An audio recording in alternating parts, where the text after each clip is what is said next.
Ian Fleming writes Casino Royale, creating one of the most popular characters in fiction, James Bond. When the Bond films are produced, beginning in 1962, the character reflects the mood of the times. Looking for shells? No, I'm just looking. Suppose I were to kill you for a thrill. I can think of something more sociable to do. How do you kill 5 hours in Rio if you don't samba? It was a fantasy, and I guess most of the men sitting in the seats felt I could be a Bond. Every woman probably looked at this and said, boy, he really has a lot of women in these films, but he hasn't met me. I think everything would change. By the mid-80s, some feel it's time for James Bond to change. People were thinking about becoming more monogamous. There was a whole idea of safe sex. So people commented about, is Bond going to become a one-woman man? This would become the first change for 007 in a film that would redefine James Bond.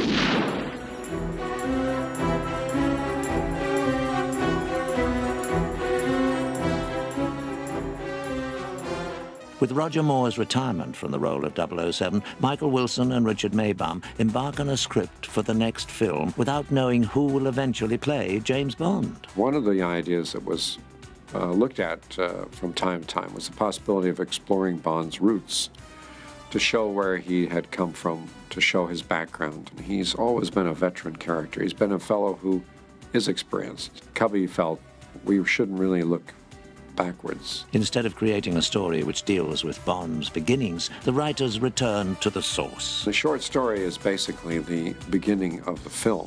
Whoever she was must have scared the living daylights out of her.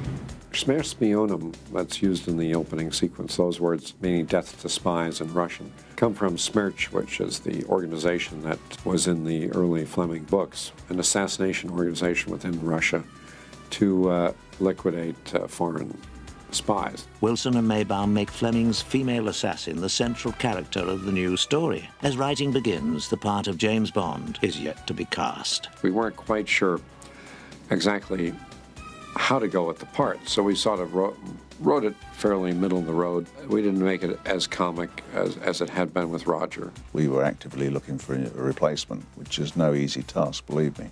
We have tested people from time to time between films. Basically, you've got to have a guy who's looks handsome, fit, right height. He's got to have humor, and he's got to be hard. The first test was Sam Neill.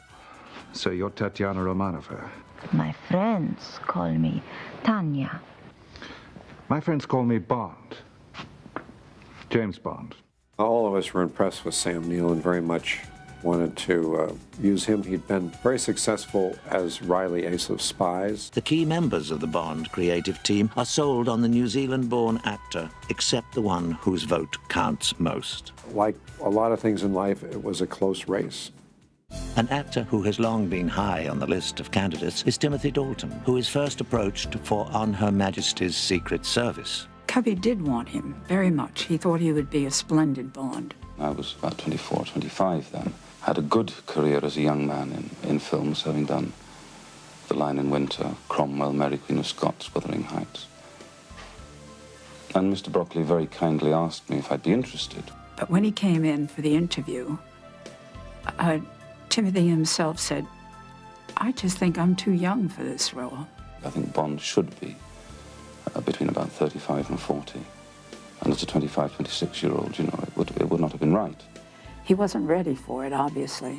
Dalton turns the role down in 1968, but Broccoli feels he's a good choice and continues to pursue him into the 1970s and 80s. Cubby and I met Timothy Dalton on several occasions.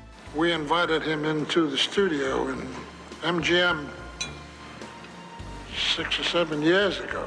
He seemed to have a sort of interesting side to him that we thought we might be able to use and explore for a new Bond. But Dalton's commitment to the film Brenda Starr means he will be unavailable when The Living Daylights begins production. There was a desperate search on for a James Bond. These very famous people wanting to play James Bond. What the actors had to do was do a fight scene and also do a love scene. I obviously didn't do the love scene, I did the fight scene. I'd come in and coordinate fights with the last 3 shortlisted actors. The young actress agrees to test with one of the candidates. The first time we used Miriam Dabo was in the tests with the actors. I did it because Barbara Broccoli approached me and I said, yeah, I'll do it for a day. Well, now that we've been properly introduced. When she turned out as well as she did, we decided that maybe she could play the leading role. I was thrilled. It was like, wow, I got a part in a movie and it's a Czechoslovakian girl, she's a cellist, so I'm going to be doing all these wonderful things. And my God, I'm in a Bond movie, me. Meanwhile, an actor many think is ideal for the role is coming to the end of his network television contract. Someone that we'd always considered was Pierce Brosnan. Pierce was so keen on becoming Bond. We decided to test Pierce, and I came down here to Pinewood and we did extensive testing for 3 days. I cut the tests together, presented them to Cubby, and we sat in the theatre and he slowly nodded his head. When I was cast as Karamilovi in The Living Daylights, at the time, Pierce Brosnan was supposed to play the part. When it actually happened that he was going to play Bond, it was wonderful. They were so delighted.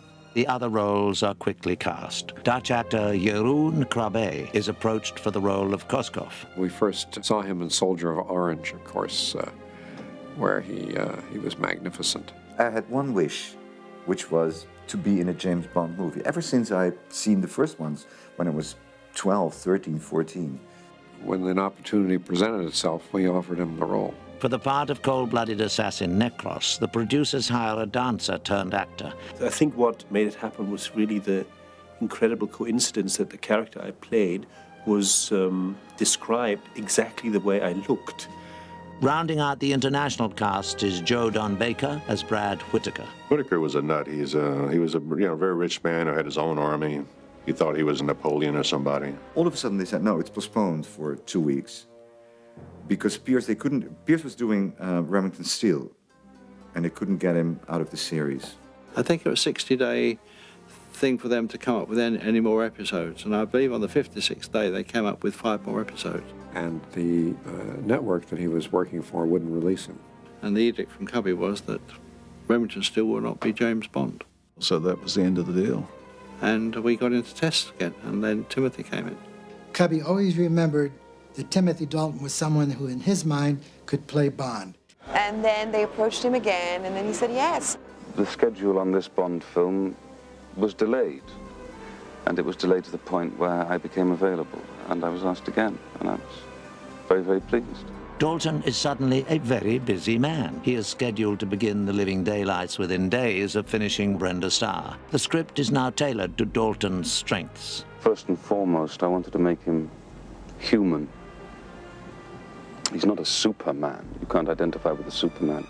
We were very anxious to get back to the more hard-edged Fleming-type Bond, both in the story and the way Bond played the part. He told us he was going to go back and reread the Fleming novels to get sort of grounded in the character, and we said that was a good idea. You can always identify with the James Bond of the books. I mean, he's very much a man, and a tarnished man, really. You know, he's not perfect. He felt that Bond was a conflicted fellow, and that should appear sort of as a subtext for the character. He agreed that he wanted to play a harder kind of Bond. Timothy wanted, seriously, to change the image quite a bit in that, it wasn't necessarily this guy in the tux. This wants to be a tougher character. He was going to be James Bond. No room for laughs and jokes. I wanted to capture that occasional sense of vulnerability, and I wanted to capture the spirit of Ian Fleming. We were very happy with that. Filming begins on Gibraltar on September the 17th, 12 days before Dalton is scheduled to arrive for makeup and wardrobe tests. Bond film veterans B.J. Worth and Jake Lombard contribute to the pre-credits parachute jump. We filmed on Gibraltar and we did a little skydiving sequence out there. Jumping out of a Hercules was relatively straightforward. It was the landing, because it is very inhospitable terrain. The winds were very squirrely all over the Rock of Gibraltar. B.J. Worth and his boys had quite a tricky job. They had us landing in places that were extremely hazardous, and actually a couple of them they were going to do with a crane and lower somebody down. And we figured we could probably do it better ourselves and much, much easier And we ended up getting lucky. The 3 landings of the 3 00 agents, we did all in one day and just knocked them off. Boom, boom, boom. One stunt poses problems for the filmmakers. We were faced with a situation about the stunt with the Land Rover. We decided to go out into the Mojave Desert and take a lightweight Land Rover out there and drop it with somebody on it and see what happened. You can't just start dropping cars out of the sky and hope that they land safely. We were planning to use a parachute so we could do take 2 with the Land Rover. We attempted it twice, and on the second occasion, the parachute that they put inside didn't open. It got wrapped around the Land Rover. So all we got was a Land Rover that looked like it had been dropped. Well, it was dropped from 2,000 feet. Instead of being about 6 foot high, I think it was reduced to about 4 inches. It had just flattened completely when it hit the ground. It was an absolute disaster. It crashed down into the Mojave Desert, and there wasn't much of it left. We then reverted to plan B, and we fired a Land Rover off of Beachy Head with an air cannon and had a radio-controlled rig inside it to release a parachute to pull a dummy out of the top of the Land Rover, and then we blew it up. Almost 2 weeks after the second unit begins filming on Gibraltar, the first unit starts shooting with Andreas Wisniewski and stuntman Bill Weston. Ballet training helps to execute action scenes insofar as you have a certain awareness of your body. I had a big fight with Bill Weston. During the course of these 3 days it took to film this fight, Bill fractured a finger and I knocked him out once. The next day finds the crew on location at Stoner House, doubling for Bladen's safe house. The first thing I actually did was me being kidnapped from the estate. I liked Timothy on the spot, and we had a wonderful, wonderful, wonderful time together. I'd in fact just come off doing a film called Brenda Starr in America, which I finished on the Saturday, flown to England on the Sunday, and started work on the Bond film on the Monday. And he was completely jet-lagged. He hardly had his tuxedo on, and he had to do this scene. Despite jet lag, Dalton throws himself into the role, especially when he joins the second unit on Gibraltar. They sent Timothy to me, and I had a message from Cubby and from John and from Michael Wilson saying, don't damage him. Very good at action, Timothy, and he was a good mover, and he was very keen to do as much of his own stunt work as possible. When I felt that I could do and should do the action that we see in the film, I did it. He was up on top of that Jeep. He was on the side of it. He climbed down. He did a lot of things himself. I knew that he was strong enough. It's whether he had the courage to hang on the top of that. And it was 1,300 feet drop down the side of the mountain. We got him on top of the Jeep. And I said, all we want, Tim, are just some nice big close-ups of him. Oh, but I can do it. I can swing around, you know. I said, Tim, we just want some close-ups of him. We don't. And he was so keen, and he was throwing himself around. He was throwing himself off the side of the truck, and my whole heart was going like this. The producers weren't too happy, but they accepted our judgment, and he did it safely, and he did it spectacularly. And he went down the side of that hill, hanging on the top of the Jeep. Great courage. A few days later, in Vienna, Dalton faces a bigger challenge, being introduced as the new James Bond to the world press. It was a madhouse filled with people from all over the world anxious to meet the new James Bond. The new James Bond, Mr. Timothy Dalton. When we arrived in Vienna, we had a huge press conference, which kind of took over me even thinking about it. The press conference in Vienna, for me, was completely overwhelming. I think Tim sometimes had problems with the amount of exposure and the publicity. Timothy is a very shy person. One of the qualities that I might share with a secret agent who works for the British government would be their desire to keep their private life and their thoughts about it private. You think to yourself, oh, you know, I'm the same guy as I always was, and how can this change my life? But suddenly, everything you do, you're recognized, and you're underneath that microscope. So many photographers, hundreds of photographers. So maybe it was a bit overwhelming for him. Media interest, the public interest in the character of James Bond was more than Timothy could consider.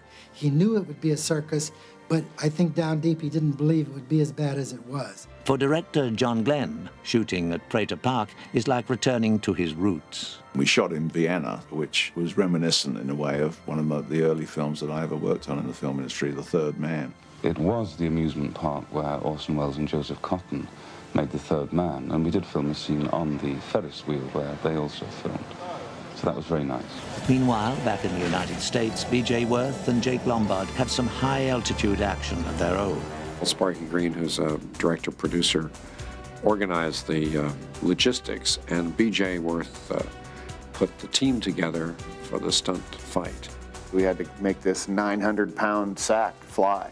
We built this great big fiberglass keel inside and then put bags around it, but the air would actually hit the keel, and this stabilized it. Of course, a 900-pound thing to get in and out of the back of an airplane was a good trick, but a couple of winches and pulleys and cables and good rigging worked out well. This cargo net was being buffeted by winds, and they were continually being slammed against the fuselage. And I got tossed off over Visalia a couple of times. We had safety guys that would chase us. But for them to go out and catch you and do you much good in free fall, be really lucky if they could help you out.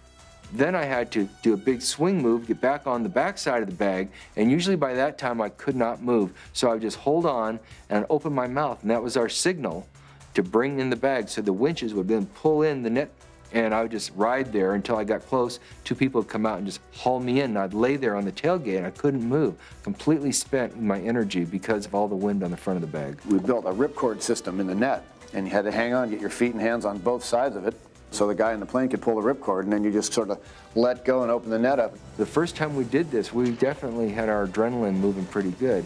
And we got down in position, and we pulled the big cable to release them, and it was a wild ride. Boy, once you let those bags out of there, it got real breezy. All these bags are hitting you like at 120 miles an hour, and you have to still hang on. When I kicked off the bad guy and tried to climb back in, Bond is just supposed to climb back up the net in a normal fashion and climb over the tailgate. John Glen wasn't so excited back home because he wanted some more excitement. It was kind of a dull sequence with a bag just hanging there. Well, it got real undull real fast. When the net started going through its wild gyrations, I thought I was going to hit my head, so I tucked my head down, and the third one I was sure I was going to hit it, and so I dropped my head to have my backpack hit it. I don't know how close it actually came, and I never did touch it, but I thought surely it would. I thought he was going to be hit by the tail of the airplane because it started to come up and down, and it was very frightening, and he got off just in time. It was obvious if I stayed on any longer, it was going to happen, and that's why I got off when I did. While Worth and Lombard complete the cargo net shots, the first unit travels to Morocco. Shooting in Tangier was just wonderful. Morocco is a wonderful country to shoot in. It has a great international flavor. Morocco in the winter is still quite pleasant. It was a lovely experience of another culture. I love the Moroccan culture. It's beautiful. I love the food. It was wonderful. It was like animated chaos and the blazing sun. On October 27th, the filmmakers begin shooting at Palais El Mondoub, one of the many residences of millionaire Malcolm Forbes. We're looking for grand houses. It could be the villain's house. So someone said, why not the Malcolm Forbes house? So we went over there and we looked at it. He very kindly gave us access to the house and the grounds overlooking the Mediterranean. It was screaming with money and wealth and luxury. Forbes had a collection of toy soldiers, very expensive toy soldiers. I was taken with the idea of the eccentricity of having all these toy soldiers there. And we could have a great end sequence, make it kind of eerie with these soldiers and Joe Don playing these war games. And then, of course, whenever you see something in a glass case in a James Bond film, you know that it's not long for this world.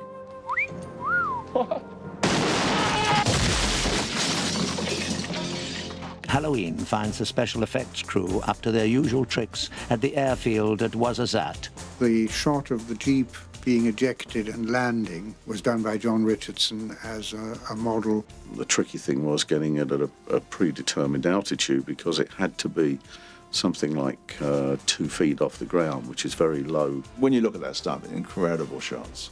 We had a little radio-controlled drone parachute connected to a full-size model parachute, which was connected to a little model of the Jeep and the skid. Never seen them done better anywhere. And then the Jeep landing and driving through the wall and driving away was done full size in Morocco. The following week, Richardson rigs another high-flying stunt. We had a sequence done in Morocco where Tim was supposed to be driving or riding a magic carpet.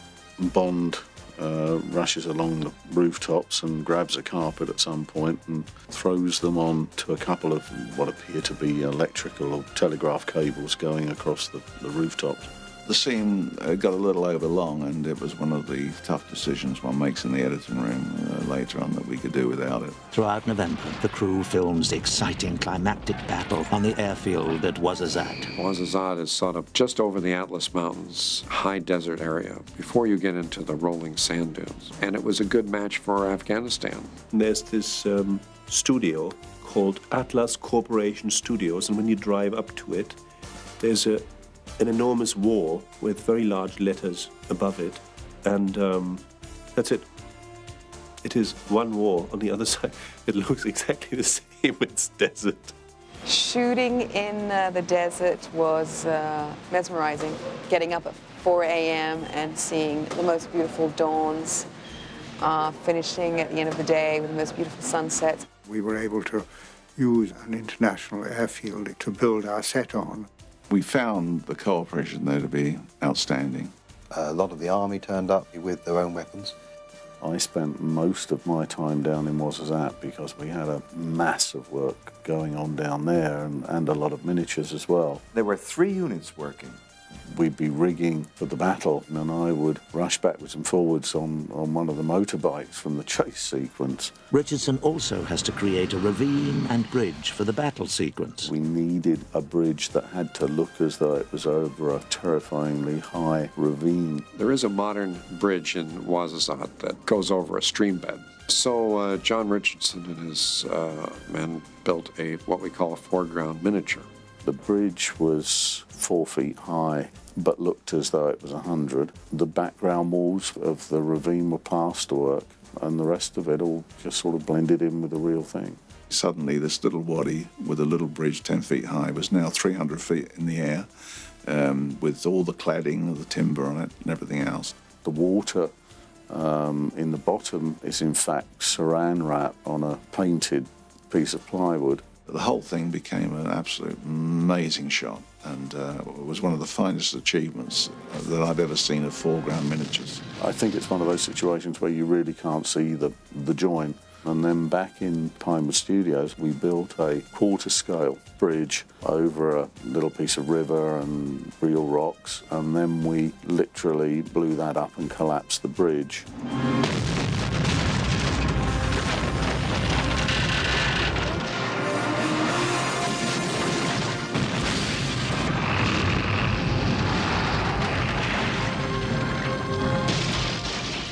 Other illusions are achieved in a slightly more low-tech way. When we came to the actual shot of where it mounts the ramp, of course it was impossible to do on the real aeroplane. It was just far too difficult and dangerous. Well, it's not possible because Hercules are not allowed to taxi with their ramps down. So we've got in the largest furniture van that we could find. We're actually on a truck on the runway, and the Jeep came up behind us, and in it went. Because the sequence requires so much action, the producers minimize the risk and bring in Dr. James D'Orta, who happens to be a cousin of Cubby Broccoli's. So we had an emergency surgeon on the set, which is basically unheard of. We flew to Ouarzazate, and the crew had built a 007 MASH unit. Jamie was wonderful. He used to carry out minor operations on site. The guys were coming up and saying, "Hey, Doc, you know, I got me a mole here. You know, can we get that off?" Everyone on the crew had a lump removed. They were usually fixed in the bar at night, you know. After these guys had, I think, a couple of pints, then they started realizing, oh, yeah, I do want that thing taken off. And there we were, doing plastic cosmetic surgery in Ouarzazate. But D'Orta also has more serious work. A horseman had fallen off of a horse as the horse was going across a bridge and lacerated his radial artery. He had to do some surgery on him in the middle of nowhere in a tent My nurse, Barbara Broccoli, standing there gloved as I exposed the area, cleaned it. An hour later, Barbara came on the set, completely pale and white. What's happening to you? She said, well, I had to be the nurse at, I was there when Jamie performed the surgery. I said, could you do it? She said, no, but I had to do it because there wasn't any nurse. I said, how did you do it? By closing my eyes, she said. The crew returns to Pinewood at the end of November and a few weeks later welcomes some special guests to the set. During the filming, the royal couple, Princess Di and Prince Charles, were going to make a tour of Pinewood. And they asked that Cubby and I escort them around the studio. They were being totally entertained because, a Bond movie is like a place for a kid to arrive. Prince Charles assists with the filming. When Prince Charles came down, we rigged it up and I actually gave him the switches to fire it. Which he did. He pushed the button in and sent a missile down to a target downrange. For somebody not used to it and not used to, having to cope with something like that, he did it amazingly well. Princess Diana has some fun of her own. We got some of the breakaway bottles that were made in the plasterer's shop. I said to Diana, why don't you smash a sugar glass bottle in your husband's head? Just for fun. This was front page coverage all over the world the next day. In every paper, every television station. And I was in the middle, laughing. In January, Timothy Dalton and Andreas Wisniewski fight to the death on a recreation of the Hercules cargo hold on Pinewood's B stage. They rebuilt the back of the plane in the studio with this net hanging out of it, built a landscape of plaster Paris and a horizon and enormous fans. We were actually shooting from a crane, shooting down onto the miniature mountain tops. And the net was torn across the set and no more than 6 or 8 feet above the mountaintops.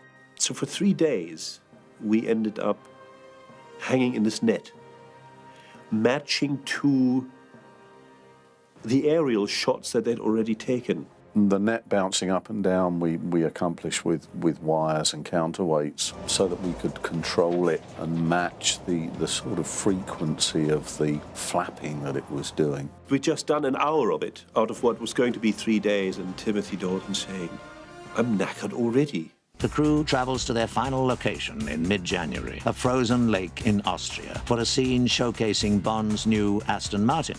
And the idea of bringing back the Aston Martin was, for traditional Bond fans, is a great positive.